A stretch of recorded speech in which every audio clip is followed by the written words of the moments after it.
I was checking my trail camera, and then I saw like a whole bunch of coyotes just going like they're like packed up. I'm like, what the hell?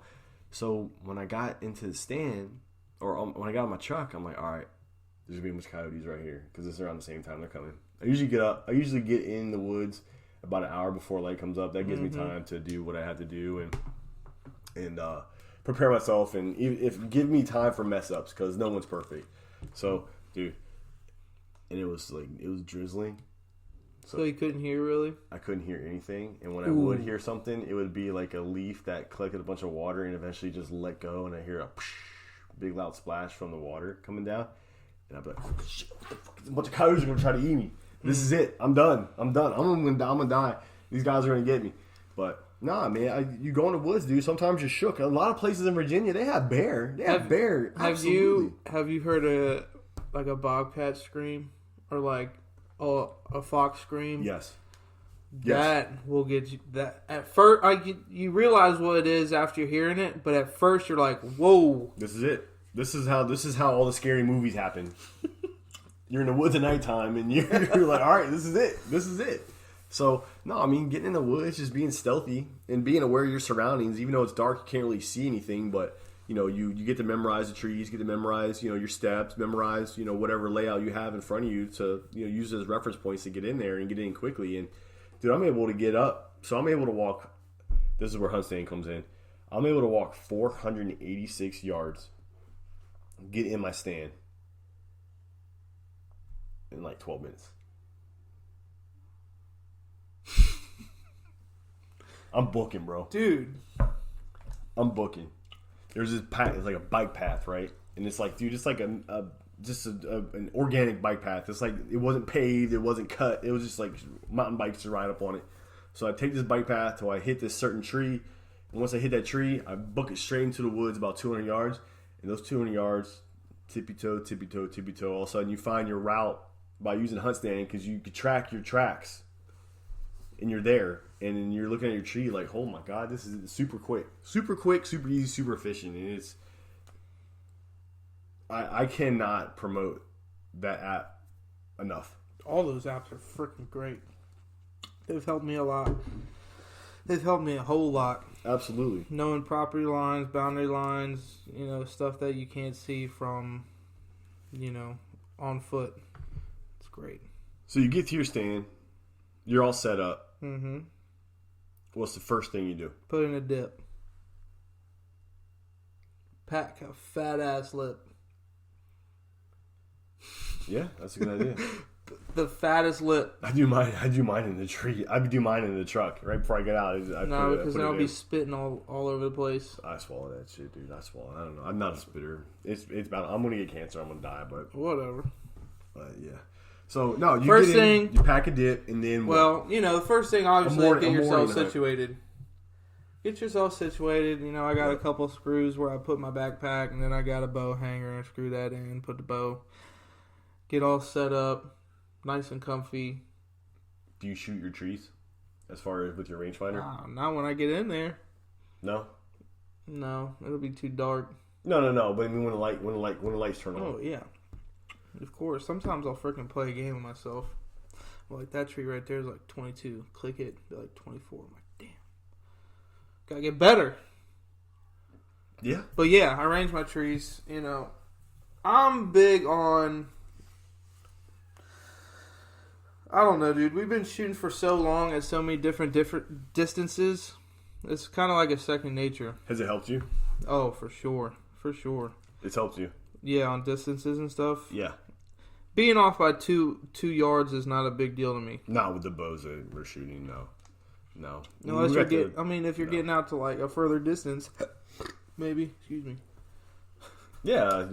But I mean, I'm not going to shoot a deer 80 yards unless it's running. I'm not going to shoot a deer at 80 yards. Yeah. No, I'm not shooting a deer at 80 yards.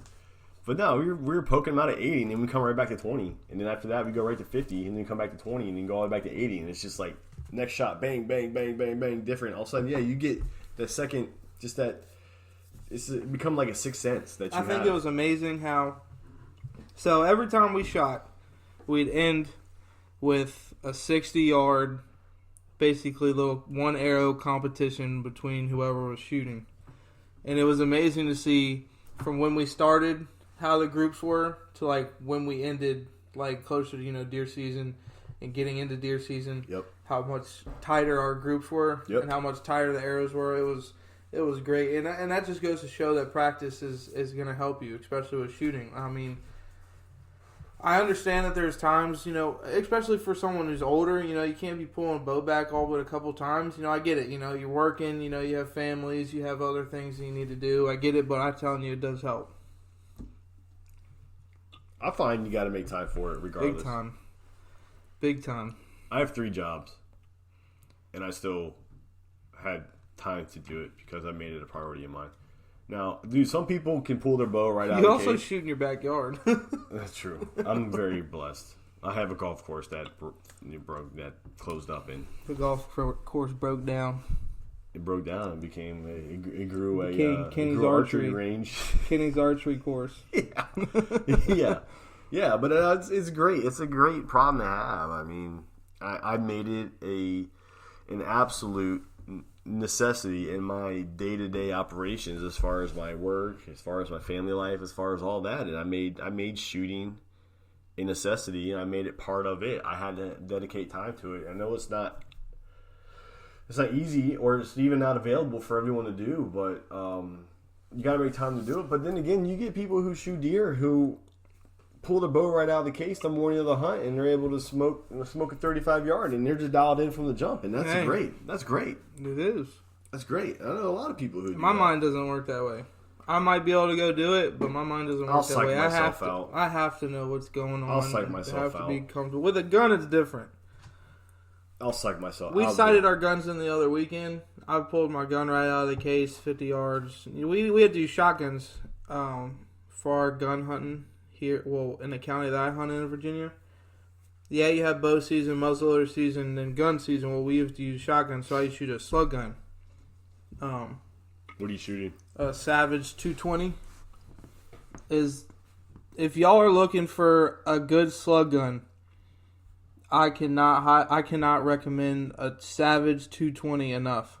Really? Oh my God. It's a 20 gauge bolt action slug gun. That's awesome.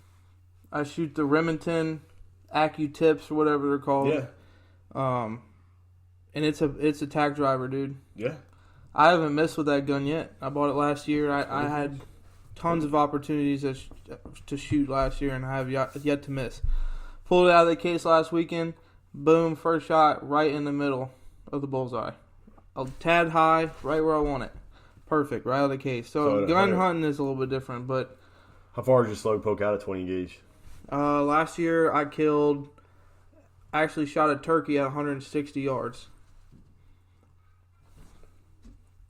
160? 160 yards with a slug gun, yes. Well done. I shoot the Nikon BDC reticle, and it's got 50 yards crosshairs, and there's a dot, and then there's a dot, and there's a dot. Well, 50 yards, 120 yards, and you can go on to their website, like Nikon's website, and look at the scope you have. Find the scope you have, type in, what bullets you're shooting out of what gun, the grains, everything.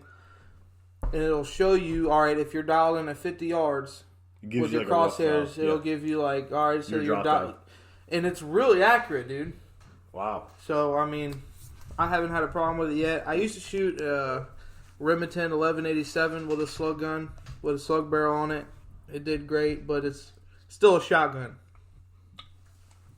That's amazing. It's still a shotgun. And amazing. Rifles, I mean, you can get out there and poke something. Shotguns, I mean, you can. They're a little bit not as consistent, if you will. Absolutely. But I haven't had a problem with my Savage 220. Absolutely. It's great. It's great. I have a confession to make as far as deer season this year. I've been in the woods, and about 3 out of the last 5 times I've been in, ducks flew over me. You didn't even care. I cared a lot. I've had it happen too. You saw the video. Yeah, dude. I had woodies land in the swamp right in front of me, dude. We're going to be getting on that in January. He sent me a video last week of him sitting in his stand, And he's got a perfect screenshot of a woody. And you can see the white on him. You can see his eyes. Great. I had it through the binoculars. Put my phone up to the binoculars. It was great, dude. And it did pump me. It did fire me up a little bit. I will tell you. It'll fire me up more and more as it starts getting closer to duck season.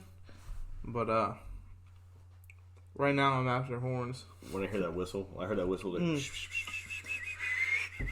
flying over my head. I'm just like, I'm looking around. I'm like, what? Where'd they go? Where'd they going? And then there's a creek. I know there's a creek right there. I'm like, all right, you know what? The ducks are going right there. The ducks. So I've already patterned the ducks in my mind while I'm deer hunting, and then a deer pop out. I'm right back into the deer hunting game. But it's just outdoors all over the place, and it's great. It's crazy. I love it. But yeah, man, the antlers. I mean, I know buck season started. What was it? 6 October. I know it was like the first weekend of October. Yeah, it was the 5th. Dude, it was so hot. The first Saturday of October. It was so hot. I was fortunate enough to harvest a doe that day, and that shot. So what I shoot is a Vertex. I shoot a Matthews Vertex at 65 pounds. I shoot a Black Eagle Spartan 300 grain, and when I shot that deer, it's quarter away, and he's packing. Copenhagen. He's packing. Copenhagen he's and packing beer. In the woods, and he also Copenhagen and beer. That's right. So I was able to just shoot this deer a quarter away from me. I was like, whatever, man. Like, I didn't even get nervous. Like, normally I'd get a little nervous about my first shot of the year or whatever. I wasn't, because of the preparation we put in. It was great. It was awesome. Smacked the doe. Dude, it hit her. It went right in her. Didn't even poke out. It hit a shoulder and stopped, and she didn't even move an inch. I actually had to get down from my tree prematurely just to make sure that no other people were going to see this, like pedestrians. Like, she was right there in a clearing, and probably 95, 97 yards from this trail, this park trail. I think you would have been alright, dude. No one's looking for a dead deer in the woods. Dude, well, she went in the woods, bro. Okay. She was in the open. Yeah, the power line clearing. It's like a 30-yard clearing. All right, maybe all of a sudden she's sitting there kicking her feet, not going anywhere, but moving her feet as if she's running. And then you got the Luminoc sticking out of her shoulder. And I'm just like, shit, this is going to be crazy. I'm about to get the police called on me. I'm allowed to be here. Everything's cool, but I have to get out and explain myself and do all this. And I got to scare pedestrians. All of a sudden the program looks different, looks bad. So I did that. Because of me. Because I did what I was supposed to do. So, oh, man. So I had to jump down prematurely and drag her into the woods about 5 yards and then let her finish up. But have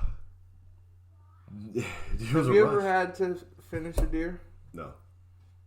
I've always been a one shot, one kill.